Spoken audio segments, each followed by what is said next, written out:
Oke, mari kita jelaskan untuk proses pembentukan sel kelamin pada manusia. Yang jelas dimulai dari orang tua, yaitu ayah dan ibu, di mana ayah dan ibu akan membentuk sel gamet, yaitu yang dilalui dengan pembelahan meiosis, membentuk sel sperma dan sel gamet telur atau sel telur. Pada testis ataupun pada ovarium akan terjadi pembelahan secara beruntun, yaitu mulai dari pembelahan mitosis dan meiosis. Tetapi pada pembentukan sel kelamin yaitu terjadi pembelahan secara meiosis meskipun diawali dengan mitosis. Meiosis akan menghasilkan 4 buah sel telur, di mana 1 hidup dan yang 3 polar, sedangkan pada laki-laki akan membentuk 4 sel sperma sekali terjadi proses secara meiosis. Kita awali dalam fase interfase, yaitu mana benang-benang kromatin akan bercampur menemui namanya, kemudian sentriol akan ditandai dengan membelah menuju kutub untuk menarik benang kromatin yang ada di dalam inti sel.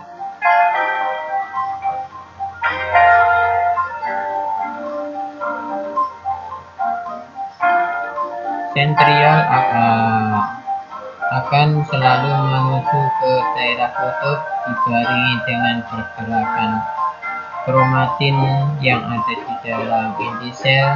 Dia akan saling berpasangan, yang identik dia akan bertukar gen.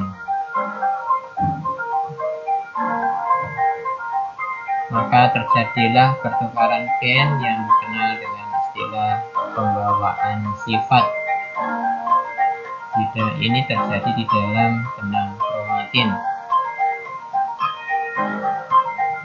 Kutub sentriol menuju ke kutub dari sel sambil menarik benang kromatin yang ada di dalam inti yang sudah pecah tadi, kemudian menariknya ke kutub. Karena posisinya sama, maka benang kromatin akan berada pada garis ekuator dari sel dan akan terpecah menjadi 2.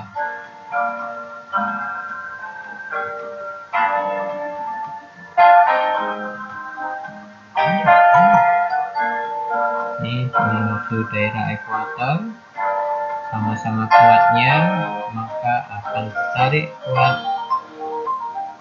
Ini juga terjadi pada sel yang lain, yaitu di dalam sel pembentukan sel gamet.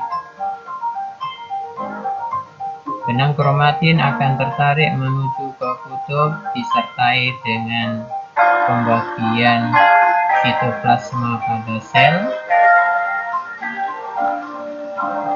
sehingga sampai terbentuk 2 sel yang sama. Pada pembelahan meiosis tidak terjadi selang waktu yang lama, maka sentriol langsung membelah kemudian menuju ke kutubnya.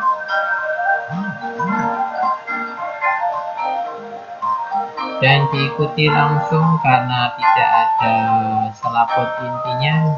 Untuk benang kromatin langsung menjadi tarikan antara kedua sentriol langsung menuju garis katulis di ekuator dari sel, kemudian dia akan tertarik menuju ke kutub sentriol, diikuti dengan terbelahnya sitoplasma pada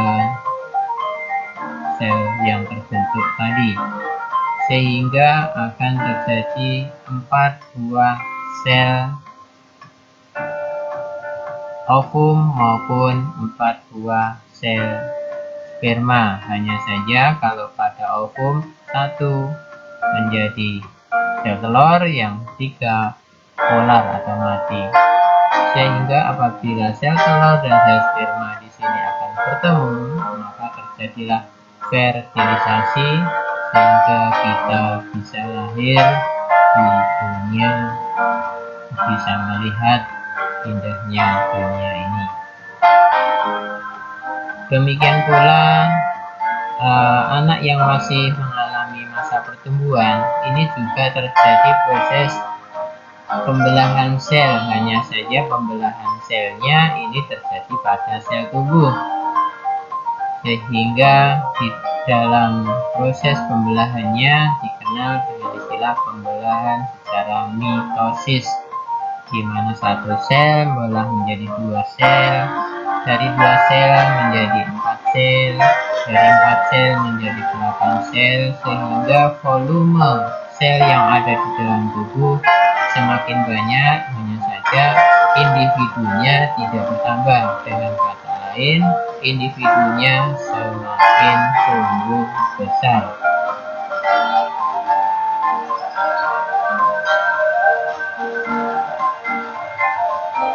Demikian pula yang terjadi pada anak pertama, anak kedua, anak ketiga, dan seterusnya, sehingga terbentuk kehidupan baru dari generasi kita. Sekian, terima kasih.